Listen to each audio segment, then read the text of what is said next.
La légende du bananier. Il était une fois, il y a très longtemps, tous les 3 ans. Le Dieu de l'arbre a de nouveau ouvert le concours d'arbres. Les enfants de Dieu, tous les 3 ans, ramènent de nouvelles variétés de plantes pour que Dieu les juge. À cette époque, le plus jeune fils du Dieu arbre nommé Thiola venait de se marier et avait donné naissance à un très beau premier fils. Thiola aime son enfant et la regarde toute la journée sans s'ennuyer. Un jour, en regardant son enfant, Thiola a soudain eu l'idée de créer un arbre aussi dodu et beau que le sien et qui puisse lui donner beaucoup de choses avec lesquelles jouer et avoir des fruits délicieux et parfumés qui l'aideront. Grandir rapidement. Thiola a mis au point une toute nouvelle variété végétale. Son corps sera aussi rebondi que vos membres, frais comme votre peau. Ses feuilles ne sont pas nombreuses mais très grandes et ressemblent à des plumes d'oiseaux géantes liées ensemble et étalées dans les 4 directions. Quand j'avais 5 ou 6 ans, je pouvais casser des feuilles pour me couvrir la tête et sortir jouer sans avoir peur de la pluie ni du soleil.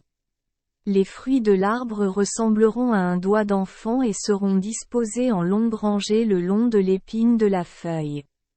À maturité, le fruit aura une odeur douce, comme l'odeur du lait et du miel mélangés. Lorsque les enfants grandissent, il leur suffit de tendre la main et de cueillir les fruits, de les peler et de les manger. Lisez les meilleurs contes de fées. Mais il y a une chose inquiétante. Cette année-là, un oiseau maléfique est soudainement apparu. C'est énorme, avec une fourrure semblable à des écailles de serpent. Volant de quelque part au loin, il se spécialise dans le vol de graines de plantes précieuses, puis s'envole. Alors, comment puis-je empêcher que ma nouvelle plante ne soit volée par cet oiseau maléfique? Thiola a alors trouvé un moyen de ne pas donner naissance à de nouveaux plants à partir de graines, mais plutôt de les faire pousser à partir de racines et de tubercules.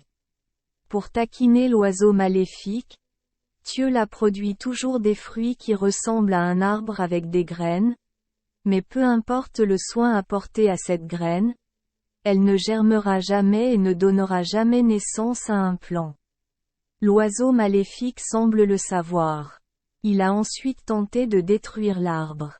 Les premiers fruits de la précieuse variété d'arbre Thiola venaient juste de recevoir suffisamment de soleil pour mûrir lorsque l'oiseau maléfique est arrivé. Il ne vole que la nuit. Son grand bec pointu picote immédiatement les précieux fruits de Thiola. Thiola est très en colère. La nuit, Thiola restait éveillé et partait pour attraper l'oiseau maléfique. Mais c'est aussi extrêmement intelligent. Ça sent très bien. Sachant que Thiola se cachait et était éveillé, il a juste survolé et a disparu. Mais dès qu'il s'endormit, il se précipita pour picorer ses précieux fruits. Thiola dut essayer de rester éveillé toute la nuit. Une fois, je me suis réveillé soudainement. Thiola a failli attraper l'oiseau maléfique. Malheureusement pour Thiola, il n'a attrapé qu'un tas de plumes et l'oiseau maléfique a eu du mal à s'échapper. Mais à partir de ce moment-là, il eut très peur de la forme de la main de Thiola qui l'attrapait. Thiola l'a deviné et a immédiatement eu une nouvelle idée. Il ne disposera plus ses précieux fruits un à un le long des nervures des feuilles. Il les disposera en grappes, exactement comme la forme de mains écartées comme si elles étaient prêtes à se jeter sur l'oiseau maléfique. Et ses mains en forme de fruits ne cessaient de tourner, une table au-dessus, l'autre table en dessous, l'une après l'autre. L'oiseau maléfique n'osait certainement plus voler pour faire du mal. Et la forme des précieux fruits ainsi disposés est également très belle et amusante, car elle ressemble à des mains d'enfants qui s'étendent et dansent. Thiola est très content. Son fils l'aime aussi beaucoup. Le son des tambours annonçant l'arrivée de la saison d'examen des arbres résonne d'ici et d'ailleurs. Les frères de Thiola de partout ont apporté des arbres pour participer au tournoi. Eh bien, il y en a de toutes les formes, de toutes les couleurs, de toutes les saveurs, des grands arbres, des petits arbres, des fruits sucrés, des fruits aigres. Thiola a été la dernière personne à apporter l'arbre. Sa variété d'arbre a donc été classée dans la dernière rangée. Le matin de l'examen, le dieu de l'arbre aux cheveux et à la barbe blanc est descendu de la haute montagne avec un sourire. Je suis très heureux car à cet examen mes 36 enfants sont présents et chacun apporte de nouvelles variétés de plantes pour participer. L'esprit de l'arbre s'est arrêté devant chaque variété d'arbre une par une, écoutant chaque concurrent parler de la beauté et de la préciosité de la variété d'arbre qu'il venait de créer. Plus le dieu de l'arbre regardait, plus il devenait heureux. Son visage continuait de s'éclairer grâce au travail de ses enfants.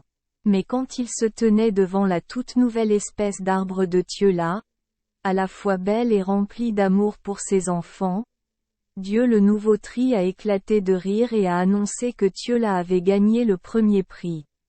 Cet arbre est le bananier d'aujourd'hui. Mais pourquoi s'appelle-t-on le bananier? Peut-être parce qu'à cette époque, lorsqu'on leur demandait quel arbre avait remporté le premier prix, tout le monde répondait « le dernier arbre ». Dernier arbre, c'est-à-dire placé dans la dernière rangée. Donc plus tard, lorsqu'il est mal lu, le dernier son se transforme progressivement en un son de banane. Quant à savoir pourquoi les mains de banane n'ont jusqu'à présent pas seulement 5 doigts et 5 fruits, mais qu'ont parfois jusqu'à 10 ou 20, c'est très simple à comprendre. Vu que les enfants aiment manger des bananes, l'étable la banane la main donne automatiquement naissance à plus de doigts et à plus de fruits pour le plus grand plaisir des enfants. Et c'est aussi une façon pour l'arbre de montrer qu'il comprend le cœur humain qui a créé l'arbre. C'est l'amour pour les enfants et les enfants de Thiola, le plus jeune fils du dieu de l'arbre. Merci les enfants d'Esperluette Croisillon 39. Avoir écouté des contes de fées au jour Esperluette Croisillon 39. 8.